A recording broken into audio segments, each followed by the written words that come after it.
ate ko po talaga na yan sobrang mapagmahal at maalahanin talaga.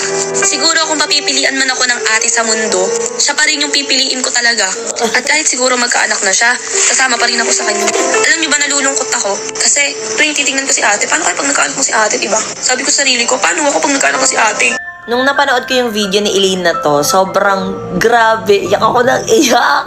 Ang feeling na, hala, yung dating inaalagaan kong baby, nagaganito, ganito na. Marunong na siyang mag-appreciate nung mga ginawa ko sa kanya noon. Mga hindi po kasi nakakaalam, actually, maki talaga kami na magkakalayo ang loob.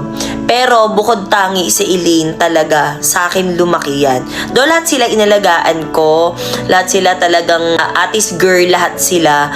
Pero bukod tangi kasi si Elaine, yung talagang parang naging anak ko na rin. Kasi nga, medyo malayo yung age gap namin. So, kung titignan nyo, parang bibi ko na talaga siya. Tuwa lang ako kasi, alam nyo yun, naaalala niya yung mga ginawa ko sa kanya before.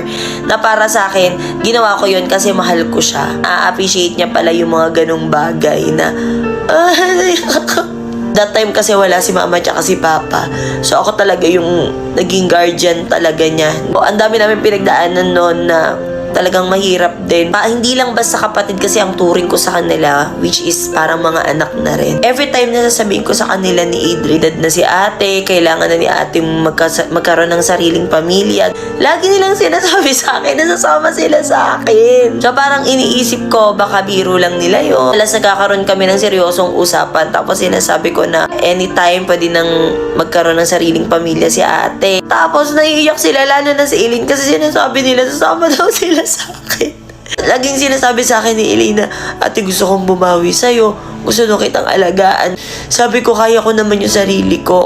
Magkaroon man ako ng pamilya o hindi. Galing naman sa puso ko yun na inalagaan kita. Tapos kita minahal kita. Tapos lagi ko ang sinasabi kasi sa kanila na, syempre magkakaroon ako ng sarili kong pamilya. Rating yung time, lalayo ako. Kayo din, magkakaroon din kayo ng sariling pamilya. Kaya wag lagi matigas yung ulo nyo. Ganun. Ko silang sinasabihan ng ganun. Tapos sila nakikita ko sa mukha nila ni Adrian, malungkot sila. Pinaka-importante sa lahat is, kahit na magkaroon tayo ng sarili-sarili nating pamilya, habang buhay na natin dadalhin na magkakapatid tayo and wala tayong ibang gagawin kundi magsuportahan. Siyempre, mahal na mahal ko yung mga kapatid ko, lalo na yung baby girl ko na si Elaine. So, paano yan?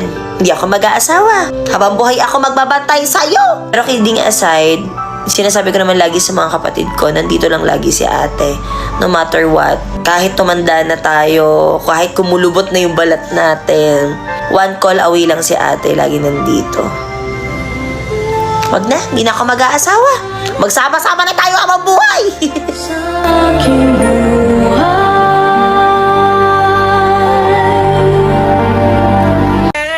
One, two, two.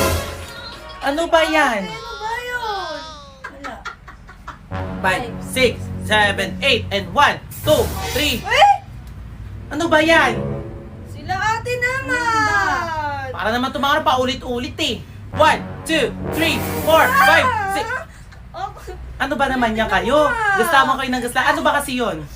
Eh kasi na-stress kami! O bakit nakaka-stress? Kanina ko pa naamay, naaway mo din? Mas sumasakit na yung ulo ko! 7, 8, and 1, 2, 3, 4. Uy! Si ate! Ano ba? This is Ate Aya with my kapatid. By the way, ito nga pala si Erica. Ito yung kasama ko dati sa vlog na iniwan ako sa ere. Ayan. At syempre, ang aking kapatid pa. Hinanap niya lang daw yung sarili niya. Ayun na. Nakita mo ba? Nakita ko na ngayon. At syempre, ito ang aking isang kapatid na si Eric. Ayan. By the way, ang gagawin natin ngayon, magpa-prank tayo. Since naka-break tayo ngayon, wala dito yung kapatid namin na si Adrian at si Ina. Nandito lang si Elaine. Kaya alam niyo na, ipaprank natin siya. At ang title ng prank natin ay Putok sa Kilikili Prank. Kaya ano pang hinihintay nyo? Let's go na. Umpisahan na natin agad-agad.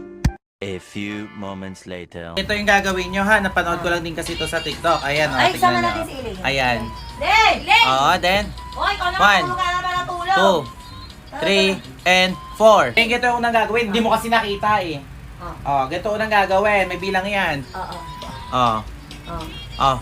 5, and 1, 2, 3, 4, 5, 6, 7, 8. Yan na. 1, 2, 3, 4. O, ganun ha. Ang gagawin na step ha. Oh, para magandang tingnan. Oh, then 5, 6, 7, and 1, 2, 3, 4, 5, 6, 7, 8. Gets ba? Hindi, ikaw. Ano nga, gets nyo ba? Ako yes ko. Oh, 5, 6, 7, and 1, 2, 3, 4, 5, 6, 7, 8. Hindi ako makapag-focus. Ako din eh. Okay, 7, 8. Ano ba? Ba't naman ano kayo? Parang amoy piccolo. Ganun. New Year na ba? Piccolo. Amoy piccolo. Kayo na nga lang, game. Hindi ka siya sa ano eh, hindi ka siya sa frame eh. Okay. O sige. 5, 6, 5, 6. Ayan na, go. And 1, 2, 3, and 4. And ano ba naman yan? Paulit-ulit na lang. Kanina pa pinapractice yan. Hindi ako makapag-focus. O, bakit? Akala ko New Year na, amoy piccolo. Isa pa, okay. 5, 6, 7. 5, 6, and play. And 1, 2, 2. Ano ba yan? Ano ba yun?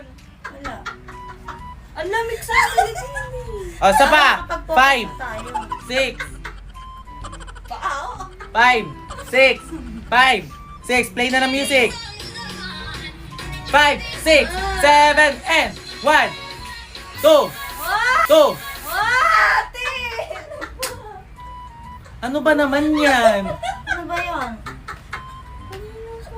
Parang makapag-focus na. Sakit-sakit na ulo namin! Uy, ko lang eh. 5, 6, 7, 8. Oh, next. tayo, Kaya kaano ka naman, nagpapalit-palit pa eh. Eh, dito na nga ako para ano kasi baka mas mabango dito.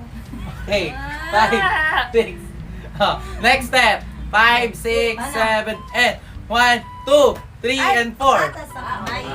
Ay, 5, 6, 7, and 1, 2, 3, and 4. And 1, 2, 3, 4, 5, 6, 7, 8, and 1, 2, 3.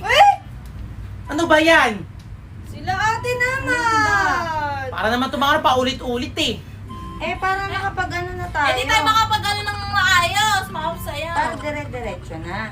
Mag-spray kayo! Okay, Wala 5. Isa pa, isa pa. Ito naman napaka-arte. 5, 6. Last ito. Last na. 5, 6, 7, and 1, 2, 3, 4, 5, 6, 7, and 1, 2, 3, 4, 5, 6. Ano ba naman yan kayo? Gustama kayo ng gusta. Ano ba kasi yun? Eh, kasi na-stress kami. O bakit nakaka-stress? Kanina ko pa naman. Naway mo din? Abes, sumasakit na yung ulo ko. Ano ba yan? Hihimatayin na kami dito. Mahimatay na kami. Nakabuo nga tayo ng TikTok. Mahimatay naman kami. Kanina ko pa kay DTS. Power Ranger ka ba? Oh, huling step sa dulo. Yes. Pagka ano, 'di ba? Pagka dan and pinakalas and tak dan magpapaalam sa Elaine. Man. Asa na lang magpapaalam? Oo. Tapos kayo, gagawin lang kayo. Ay, ganyan na. lang. Eh, syempre nasa gitna ka. O gusto Kaya mo nga. kami, ikaw na nga. Abay, ikaw na nga lang. Okay, 5, 6, 7, lang. and 1, 2. Ano ba? Umayos ka na. 5, 6. Ayos na. Una ba ganon? Oo nga. Oo, Oo, ano ano yung ba pag- naman sakit sa ulo nga? Paano yung pag Ba yun? ganon? Paano yung pag ganon? Sabi ko sa'yo eh. 5, Buti 6, mahal natin ito. 5, 6, 7, and 1, 2, 3, 4, 5, 6, 7, 8. 1, 2, 3, 4, 5, 6, 7, 8, and 1, 2, 3, 4. Ay, sorry. Ano ba? Bakit ba? Bakit ba yung kasi? Inaano ka ba namin? Joke lang, it's a Ano ka ba? prank. It's a prank! Tutubay yung puto ko. Minsan, Jax!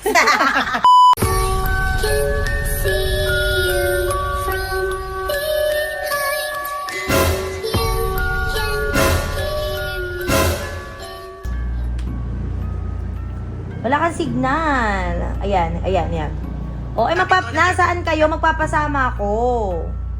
Nagda-drive si Kim, bakit ka tumatawag sa kanya ba? Andito kami ngayon sa may gabag, papunta kami Kabanatuan, mag-aano kami, magpapamassage kami. Oy, hindi niyo ako sinama. Magpapasama ako sa Robinson, may bibilin sana ako. Wala kasi akong kasama. O bakit kasi yung mga bata? Eh wala nga kasama dito. Si Elaine nag-practice daw ng hip-hop. Hanggang ngayon wala. Si Adrian, di ko alam kung nasaan. Umuwi yata dun sa bahay sa Luyos. Di ko alam eh. Ano ba naman yan? Eh, tawag dito sa susunod, sa sarap. Sama nyo na ako. Ate, at sila lang sa likod mo! Ano sa likod? Binitig mo bitang yun! Silita, sabi mo ikaw lang mag-isa dyan! Ako nga lang mag-isa. Ano ba sinasabi mong nasa likod? Oh. Ate, meron nga tao sa likod mo, ay kaya mga bahay nakaputi! Umalis ka na dyan! Paano ako aalis? Wala nga akong kasama. Nagpapasama nga ako sa inyo. Paano nga ako aalis? Ate, umalis ka na nga dyan! Magdasal ka! Bakit nga? Ate, umalis ka ngayon dyan! Mag-pray ka! Umalis ka! Ano ba? Sige na!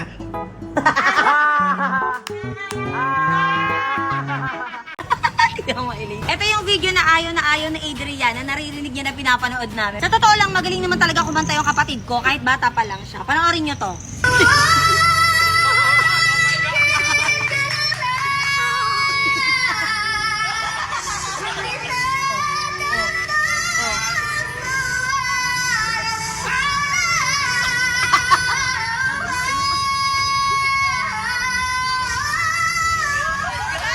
Diba ang galing? Meron pa, isa pa.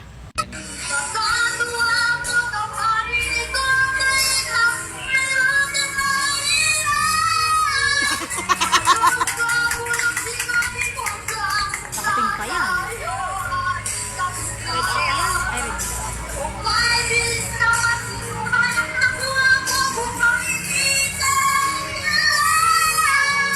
O diba ang galing naman talaga ng kapatid ko kumanta, pero ayaw niya maririnig yan. Pero syempre proud lang naman ako bilang ate, diba? Hindi ko alam kung ano magiging reaction ni Adrian pag nakita nito. Lagot ka na naman. Hindi lang natatawa ako at yung kinanta niya kaninang isa, nako, hindi lang yon dahil meron pa. Yung masterpiece niya talaga nung bata siya, yung sayang na sayang. Kaya comment down below kung gusto niyong makita. Lagot ko sa Kuya Adrian mo.